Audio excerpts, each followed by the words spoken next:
So here we go then, the dateline Saturday, May the 4th. The place, Gig Lane, Bury. Will it prove to be Southend United's day of destiny?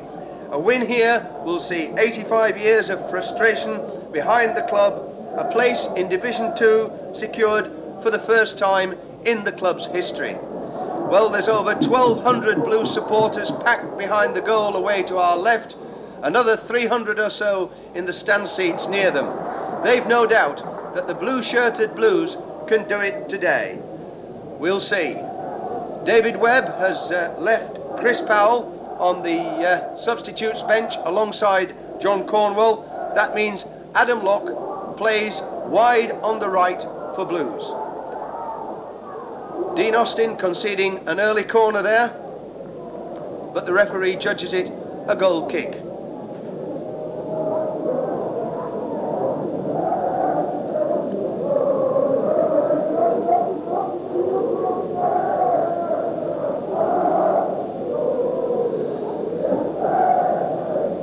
Paul Sampson with the kick.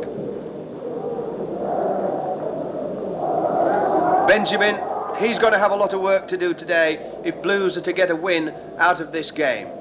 0-0, of course, the game at Roots Hall against Cambridge in the week, and so a win here, very important for the Southend side.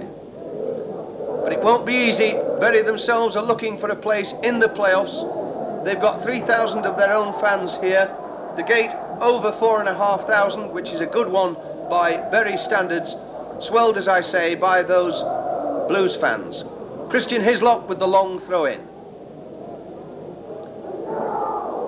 Always causing problems, those throws, since HYSLOP came in the side, brought a goal at Exeter, and Bury there stretched and glad to see goalkeeper Kelly grab the ball.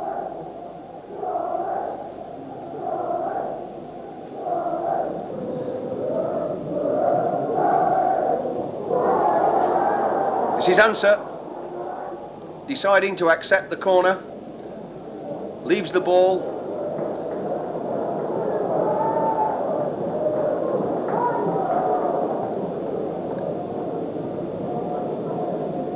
No, Blue apparently wanted to take the corner, but Adams Locke has made his way over there. It'll be an in-swinger. Locke, one of the best crossers of the ball, I would say, certainly in the divisions outside Division 1. It's a high looping one. Benjamin gets underneath it, but weight of numbers by Bury, clearing the ball there to the white. Young HYSLOP battling away as always, winning the header. Good flick on, and another corner. Southend certainly bright in these opening stages.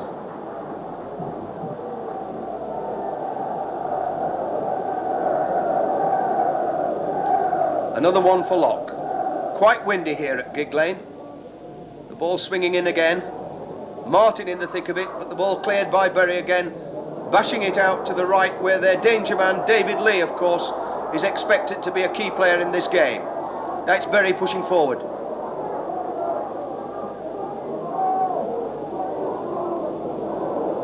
Martin tidies up, and the ball hammered almost to safety, but Stanislaus picks it up, wins a free kick, quickly taken, knocked inside. There's the danger man. Ball played wide to Lee. And Paul Clark gives away the corner. Very highly rated, David Lee. Estimates vary as to what he'd fetch on the transfer market, and he's expected to be one of the players who may well not be wearing a Bury shirt at the start of next season.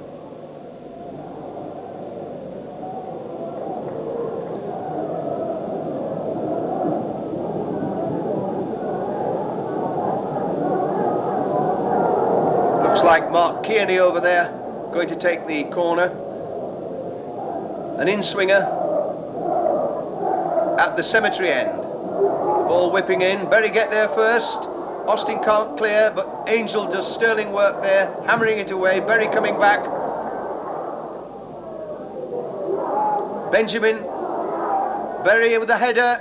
Easy one that time for Paul Sampson.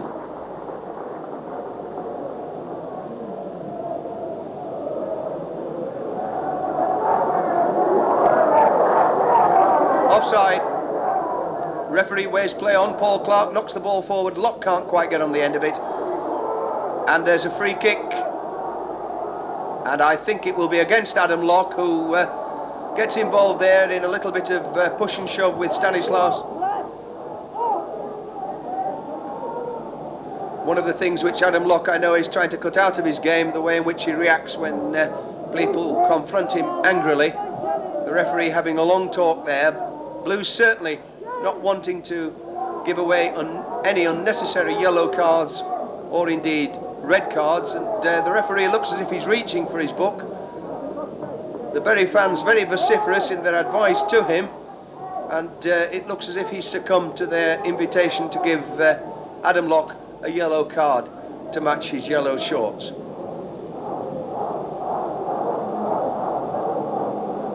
Certainly taking an age to do it, but there we are, a yellow card for Adam Locke. Bury with the free kick.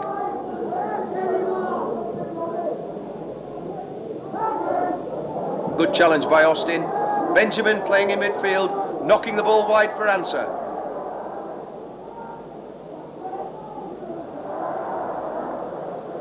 ANSAH can't keep it in. Bury with the throw, halfway inside their own half.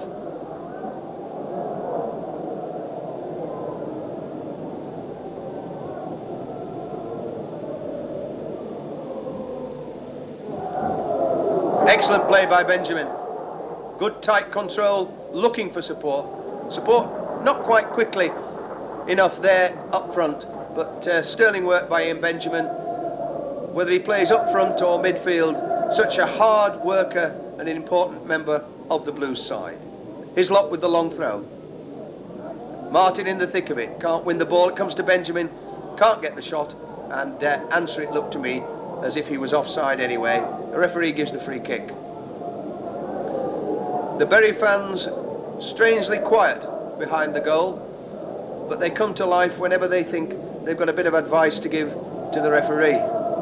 Their team, of course, very much in the playoff hunt and wanting points themselves here.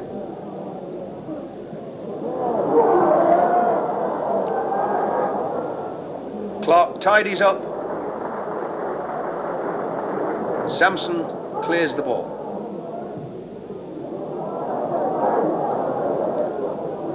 Benjamin again. And this time it's Bury who get penalised for a footer. Christian HYSLOP came through the YTS ranks, forced his way into the side through some good performances in the Blues reserve team in the second half of the season, and gone from strength to strength since he's been in the first team. Long ball up, battling by Angel there. HYSLOP again with a header. It's a bit loose, that one. Better get the chance to clear. Locke. Mistake by Austin. Opportunity here for Bury. Morge going forward, but cut out by Benjamin, the loose pass, and neither side at this moment in time really settling. Benjamin's pass now going astray. As I say, the pitch is quite hard, and it's a very, very windy day here at Gig Lane. Not exactly the sort of conditions you want for a game of this importance, but there you are. Over 46 games, you've got to be able to play on all surfaces. Number 2, Dean Austin, looking to get his second promotion in just 2 years as a professional footballer. Came from St Albans last year. David Martin, wide that time, but he scored some superb goals for the Blues this year. Number 4, David Martin, and his contribution to the team's promotion effort can't be understated. Able to play in the back four as well as midfield. One of the best footballing brains in the side, David. Ian Benjamin this time in the back, and the referee not at all happy. Very consistently trying to work the ball down that right flank. This is number 8, Robinson.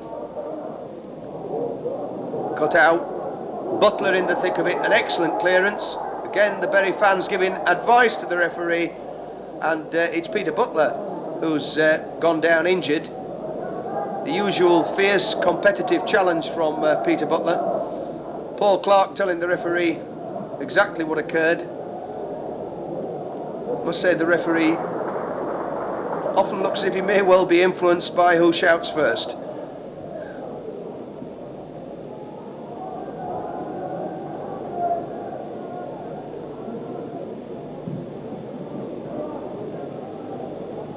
Angel with the flick on, ANSAH going in, can't quite either get the ball down to himself or get enough power with the header, and it's Gary Kelly with a chance to set Bury going forward again. Still well into the first half here at Gig Lane.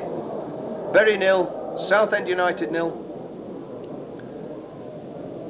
I suppose if it ended this way, Southend would be quite happy with it, but if they could get the points as they did the other week at Exeter, that would make all the season really worthwhile, because they'd be up. Paul Clark with the ball.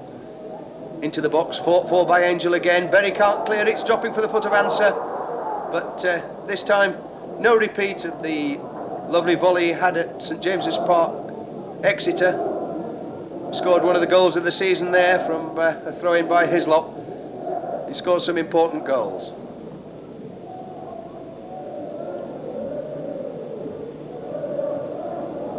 HYSLOP knocking the ball forward. ANSAH with the header. Brett Angel must be offside, yes.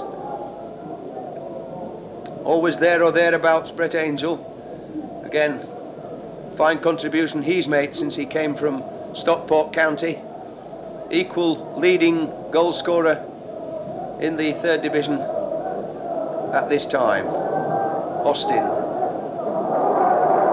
Angel again harrying, but Bury looking quite comfortable now at the back, and no doubt David Webb sitting in the stand will be wondering just what he's going to say to his team at half-time. Angel flicking away wide, Butler making one of those runs forward. Not quite onto it this time, and Bury give away the throw-in. Used to play here, of course, Peter Butler. We know all about him.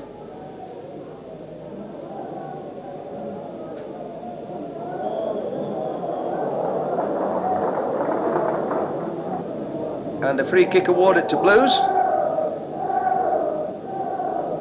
The wind there showing you quite clearly that it's with the Blues as it rolls the ball away. Butler and Locke trying to work out who's going to take this free kick. It's going to be Butler. It's to the back post, but cleared away. And a speculative overhead kick there wins, in actual fact, a throw-in for the Blues.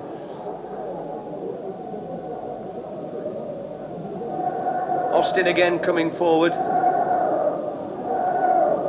He'll look to throw it in the box, becoming an important part of Blues' armoury. Up go the heads, cleared this time. Austin with the challenge, looking to get away past his man. Two Bury players equal to the task, and it's another throw for Southend and Dean Austin.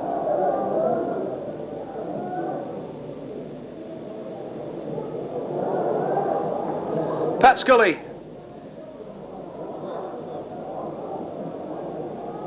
A little bit strong there from the Irish under-21 international. He's proved a very, very good acquisition for the Blues since he came from Arsenal, first on loan and then on a permanent transfer. Very solid, very dependable at the back alongside Paul Clark.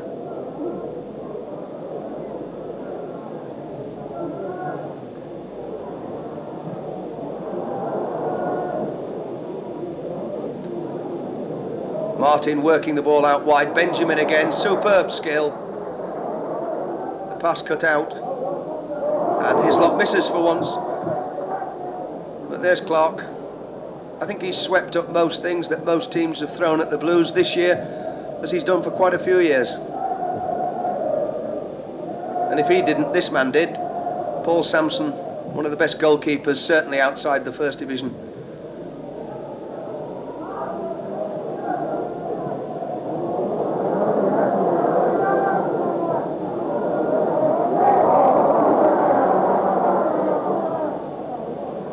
The wind causing players on both sides considerable problems. There's a cemetery behind that goal, and the trees are really whipping over the top of the stand as Blues have the benefit of this wind in the first half. Very sunny day, but very, very windy, more like March than May.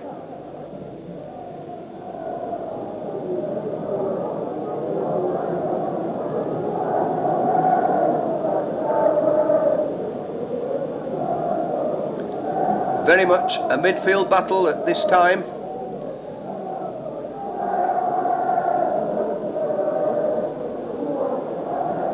Clark with a fierce challenge. Referee says okay, and Southend pressing forward. This time it's a free kick against the Blues. I dropped my pencil on the floor. The referee's going to look for his, I think. Peter Butler in trouble. No, it's not a booking this time, it's just another sermon.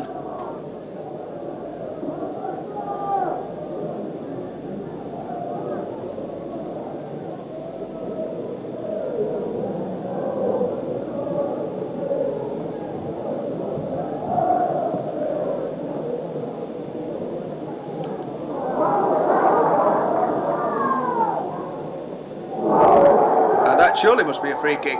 ANSAH brought down quite heavily there. The referee's on the spot. Alan Raw comes on. Wonder what he's thinking. Comes from Manchester. Used to be at Stalybridge Celtic as a physio before he joined the Blues.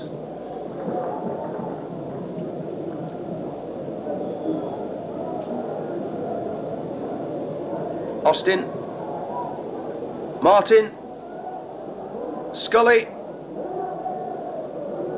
Berry somehow scramble it away, halfway it's out to Locke. The wind blowing it wide, trying to get a cross in, can't do it. Good defending by Stanislav. And they're still having a battle, those two, and it's Stanislav this time who comes away with the ball. Good play by the former Brentford player, and Paul Clark it is who's given the free kick away. Stanislav has lost his boot.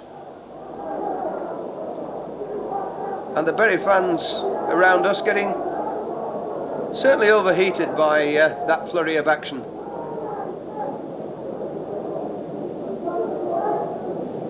They've had too much black pudding this morning, some of the lads around us.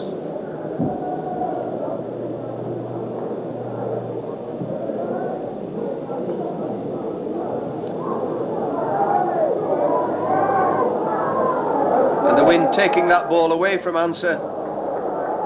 He's still working hard to try and shut down, and he does quite successfully. Butler with the wind, but again the ball runs away from him due to this wind. Good effort by Butler. Angel with half a chance, just wouldn't come down for him in time. Ronnie Morge for Bury. Liam Robinson battling there, the number 8. He could well have been playing in a blue shirt, because he's one of the players that Blues were very, very interested in towards the deadline time, but things didn't come to fruition.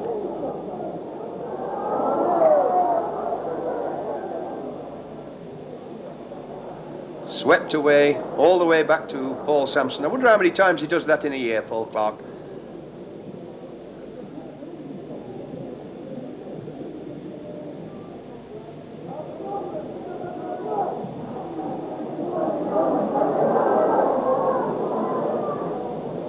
Robinson can't do anything with that one.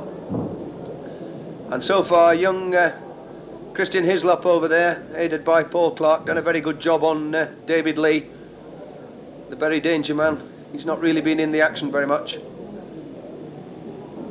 Good header by Clark, pushing Blues forward again. But that wind is proving just as much a handicap for Blues as it is for Bury, because Blues tending to overhit because of it. Scully wins that one. ANSAH that one, and a good ball. But ANSAH's playing rugby instead of football, and that's got to be a free kick. And Colin Greenall doesn't think a lot of that at all. I think even less of it now, because the referee said he made the first foul. Chance here for the Blues. Kelly sees the danger, lines his wall up. Blues here, of course, missed the firepower of Steve Tilson. Sadly, he can't be here today. He's got chicken pox to go on to his injury. Very disappointed, Steve Tilson. He'll be sitting at home watching the television and ringing soccer line. Dean Austin looks as if he's got the ball, and he drives it into the wall. A rehearsed free kick from Blues. Oh, Martin, a scything tackle, and oh, Scully, a fierce challenge there.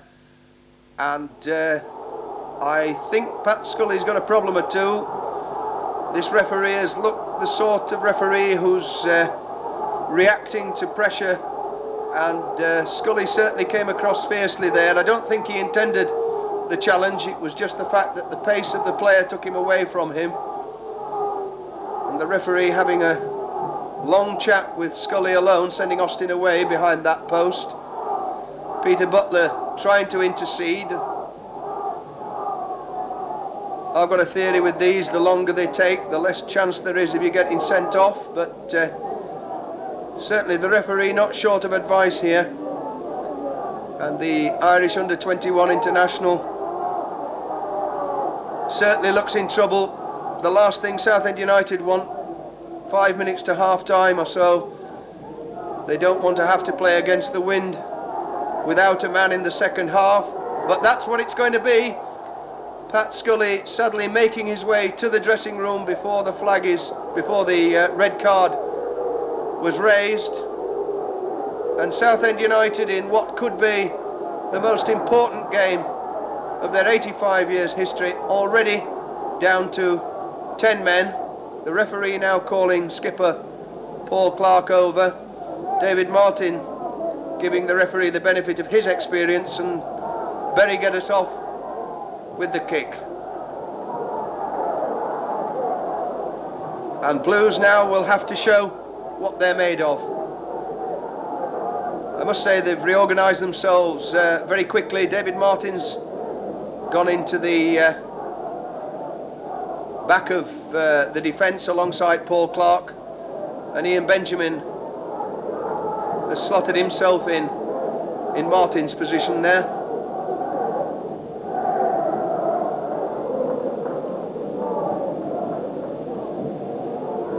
But clearly the Blues players looking shaken by the dismissal of Pat Scully. And the most important thing now is for them to keep their heads, certainly until half-time, when manager David Webb can help them recover their composure and sort out a battle plan for the second half.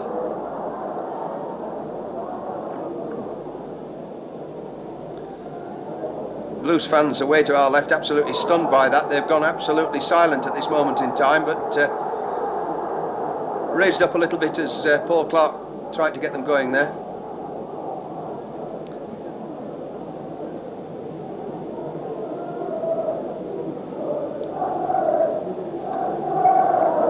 Here's Lee. It's the first time he's got away from HYSLOP, and a shot thankfully well wide of Samson's goal.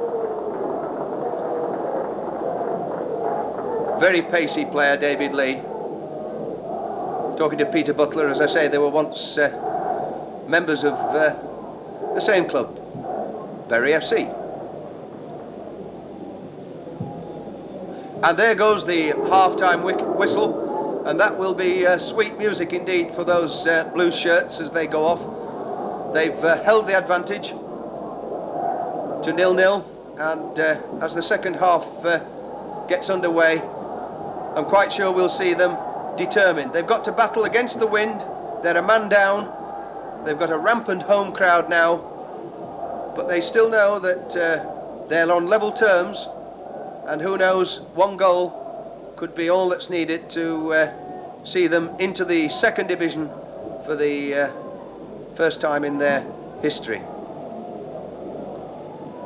We're talking at half-time to Wilf McGuinness, the former Burnley physio, ex-Manchester United manager, and Wilf was saying that the fans here do tend to get a bit influential on referees, and I think he was a little bit sorry for Pat Scully.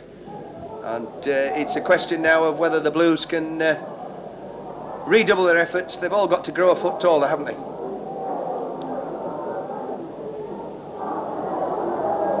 Morge again, pushing forward. But I must say, certainly Southend United set their stall out in the opening minutes of this second half. They don't look intimidated in any shape, manner or means. There's Martin now in the back four. Clears his lines. Berry coming back. Well blocked by Butler. Absolutely tireless worker this season. Just the man you'd want on your side if you have to play half a game with only 10 men. And I can tell you that there is a very fierce bond of friendship between Pat Scully and Peter Butler, and if anybody's going to pull the stops out today, it'll be Peter Butler for his friend.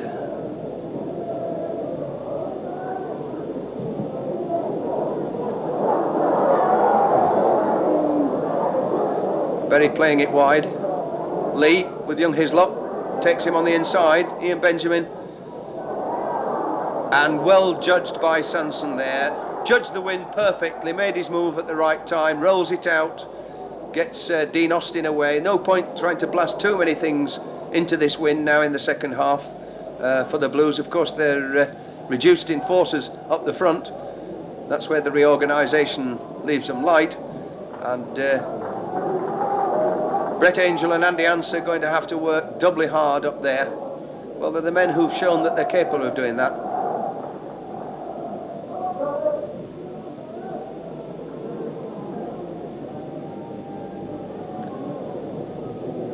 Stanislaus with the throw. Man with his bike there. Curious.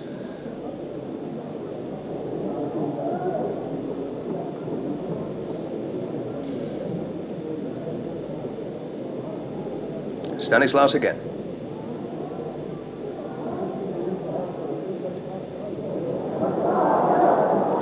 Martin. Bit loose that time, David Martin, and it's not the sort of ball that Southend want to hit too many of them, but magnificent defending by Clark and Benjamin.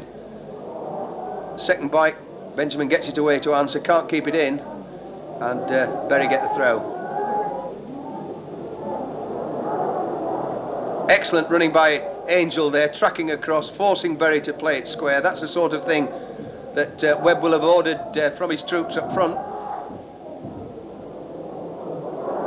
And Martin fouled there. Martin aggrieved, but I don't think Morge meant too much about it. It was more clumsiness than anything else.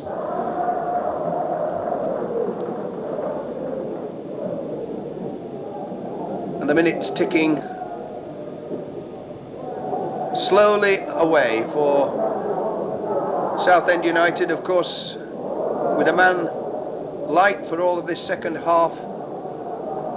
A point would be a good result. 3 points, almost unbelievable. There's that bike again. I wonder how you get a bike into a football ground.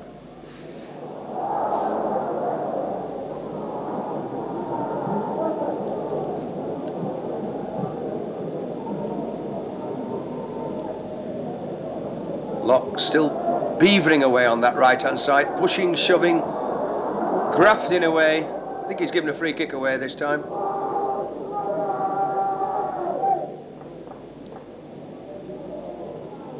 No, it's a throw-in.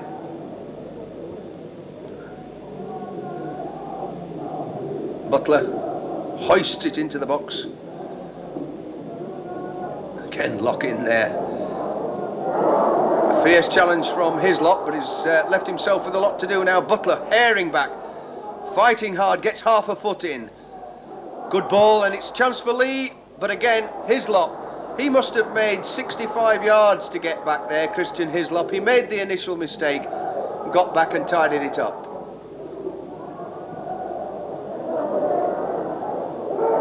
HYSLOP again with a rather rash challenge. The pressure intense upon those players with blue shirts on.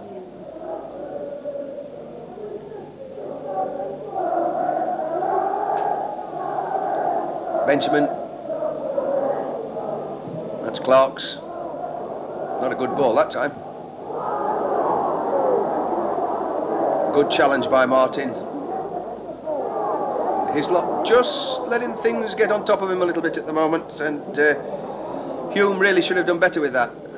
Blues just starting to look a bit ragged, but they've got it away this time to ANSAH. ANSAH's managed to get turned, looking for support. Angel's gone ahead. ANSAH still being able to run at the defenders, but really probably felt he could have done a little bit better there, Andy ANSAH. I suppose the best thing you can say is he wasted a few seconds. He's obviously received a bit of advice from the midfield, which didn't go down too well.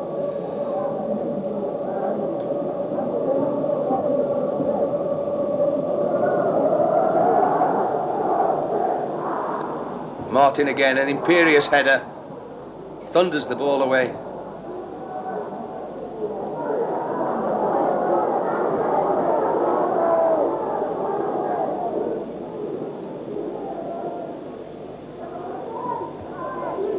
Charlie Bishop pushes the ball inside. He's beaten Peter Butler but finds David Martin. David Martin, if anything, playing better in the second half than he did in the first half. Of course, he's experienced as a central defender, but so far Bury don't really look as if they can put him under any sort of pressure. He's equal to anything.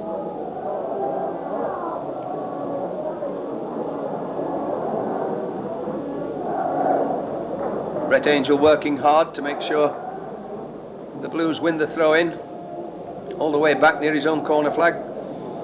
Dean Austin isn't going to hurry to take this one.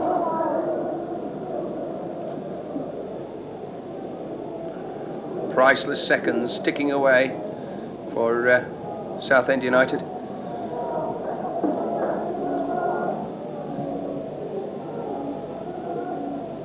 Flicked on by Locke.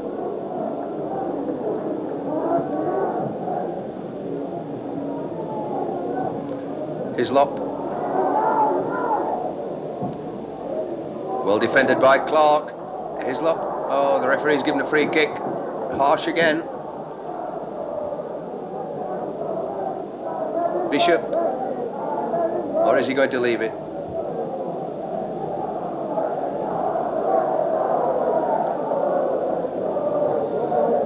Kearney. Kearney it is. In swinger. Sampson. Like shelling peas, calm, unflurried, but ever so safe, Paul Sampson. Good distribution out to Peter Butler. Butler finds ANSAH. Chance here for ANSAH to have a little run. He's got forward very, very well. And a good cross. Sadly, just a little bit too long. But there's a significant pointer for the Blues that Bury feel the pressure's on them to try to win the game, and they're pushing players ever more forward. And you get the feeling that Southend could just catch them on the break. And certainly so far in the second half, if anything, the Blues have defended certainly as well, if not better, than they had when they had 11 men.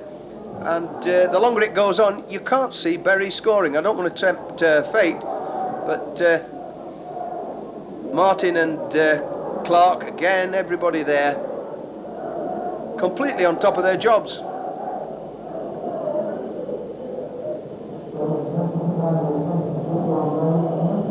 And one or two of the Bury fans looking a little bit dispirited, checking away from the centre there to go behind that goal, albeit that's the one their team's attacking. Benjamin and Angell fighting, HYSLOP with the ball knocked forward, just offside I think, ANSAH. Yes, holds his head in his hands. Bishop with the free kick. HYSLOP, Benjamin, Angell, ANSAH, ANSAH again.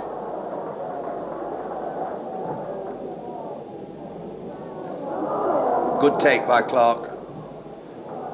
Chipped up beautifully into the hole. Fighting by ANSAH, battling away, that's a free kick. And the referee now getting advice from the Southend fans.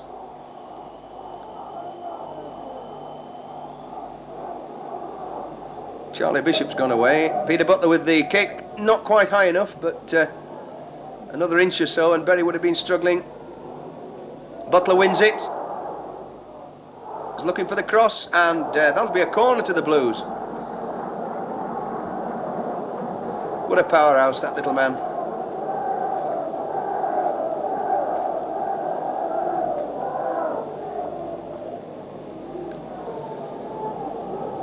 And a section of the Blues fans behind that goal, they'll be willing this one to do something. Up go the heads, punched out by Kelly, back in by ANSAH, and goodness me, Ian Benjamin almost got a deflection on that, but sadly for Blues, happily for Berry, it went all the way through to Kelly. Clark beaten for once, and Martin beaten. Here's a chance for Berry. Shot goes in, and that's the nearest Berry have come to a goal. Benjamin looking to take people on. He'll play Locke in here. Can Locke get to the goal line? No. Tries the cross and wins the throw-in.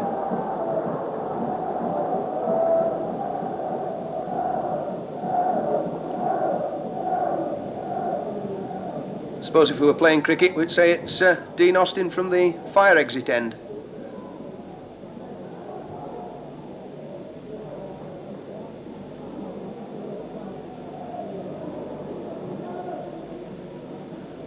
Angel.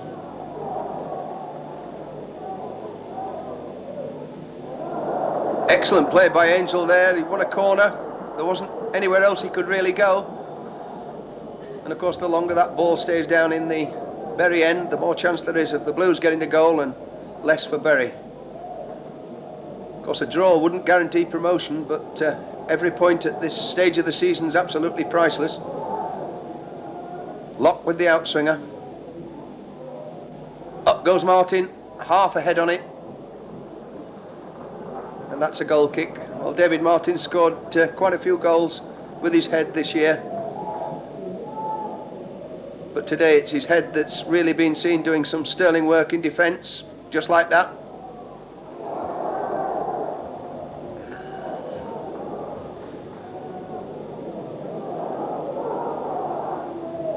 ANSAH battling away. He's got Berry there. It's a cross, it's a poor one. Benjamin with a shimmy, a shot. Oh my word, it's there. Oh! Southend United 1, Berry 0. Ian Benjamin with a goal out of absolutely nothing. Little Andy ANSAH got away. He didn't hit the sort of cross he wanted, but Benjamin gets the ball, half turns, and the moment he half turned, you felt he could hit it in, and so he did. Could that be the goal that ends 85 years of 3rd and 4th Division football for Southend United? There's about 10 minutes to go, and Ian Benjamin could well have scored the most important goal, if not of his career, certainly that of Southend United's history. And the Berry fans look absolutely stunned. Away to our left, it's absolutely a scene of joy and mayhem, both in the seats and on the terrace. There's a bit of a bother going on there. The centre forward, Kevin Hume, he's quite a rugged individual, getting stuck in with the sort of retaliation that players get when they've just conceded a goal late in a game. Go away, Peter Butler, says Paul Clark, I'll sort this out. And John Cornwell coming on, and Chris Powell. David Webb making a double substitution. He's clearly said that that'll do. The men going off, Brett Angell, who's worked ever so hard this afternoon, and Adam Locke, who's tirelessly run down that right-hand side. I'm sure David Webb's not taking them off because he's not satisfied with the performance. He says now there's 8 minutes to go, and we're winning. And if the story stays that way, then we're in the 2nd division. And 2 defenders come on, Chris Powell and John Cornwell. Excellent substitution.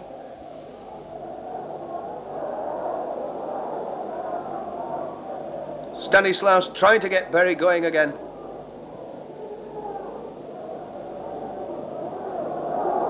HYSLOP. And a good, safe farm back to SANSOME. He stood the test today, Christian Hislop, against David Lee. Samson with the long ball, and the whistle's gone. Southend United are a full member of the Football League, and the scenes here are absolutely unbelievable. Players, fans, Gig Lane belongs to Southend. There's players, Kevin Locke there embracing Paul Clark, Dean Austin and Paul Sampson, David Martin going to the fans, Ian Benjamin, the man who scored the vital goal. There's Paul Smith on the field, John Cornwell who came on for those last minutes. Scenes of absolute delirium. No team ever won anything away from home and was greeted quite like this. David Martin on John Cornwell's shoulders, Dean Austin there. And they'll tell their grandchildren, Southend got promotion after 85 years and I was there. Paul Sampson up on somebody's shoulders, I'm not sure who that is. There's Pat Scully and Spencer Pryor. Adam Locke with the tracksuit, greeting Christian Hislop. John Cornwell's got a scarf. Oh, great scenes of joy. Alan Raw absolutely delighted.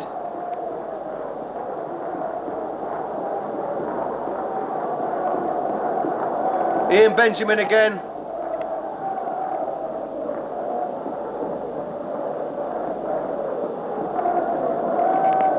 And those fans there just aren't going to go home. Brett Angel, what a contribution he's made. But let them have the last word.